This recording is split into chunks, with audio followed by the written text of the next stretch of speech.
Ford Mustang Shelby GT500's history is almost as impressive as the black lines each generation's owners have left on the pavement. What started out as a successful aftermarket racing upgrade package by Carroll Shelby in 1967 eventually morphed into something of a high-powered factory show pony with a heart for drag strips. Beginning in 2013, Ford figured out that it was possible to add sharper handling for canyon roads and road courses while still developing big power, but to me, that 662 horsepower car still never felt particularly approachable or all that sophisticated. To listen to Ford officials tell it, the 2020 Mustang Shelby GT500 will be both of these things. Oh, and it'll have over 700 horsepower. Set to arrive in showrooms this fall after debuting Monday at the Detroit Auto Show, the 2020 GT500 builds on the precedents established by the Blue Oval's frankly wonderful GT350 coupe, adding even more power, technology and sophistication, imbuing the car with a character that Chief Engineer Carl Widman told me is a little bit more rounded off on the edges.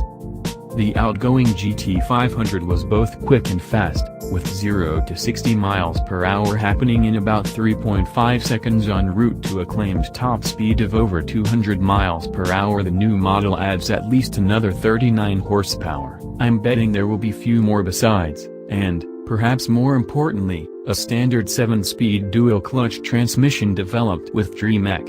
You read that correctly. You can't get a manual transmission any longer in the King of the Hill Mustang. With shifts in as little as 100 milliseconds, the new gearbox will undoubtedly be quicker than a 3-pedal setup.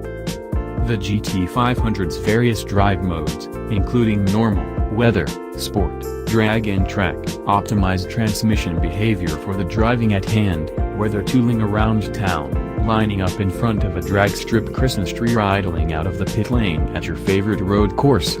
Interestingly, Sport mode is tuned to produce the quickest shifts, while Track mode prioritizes smoothness in order to keep the car from getting out of shape.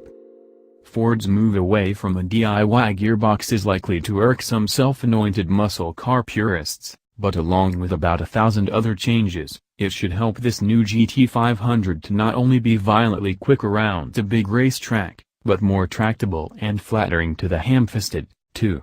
Dearborn authorities say the new car will be capable of mid-3-second 0 to 60 miles per hour runs, as well as quarter-mile times in under 11 seconds.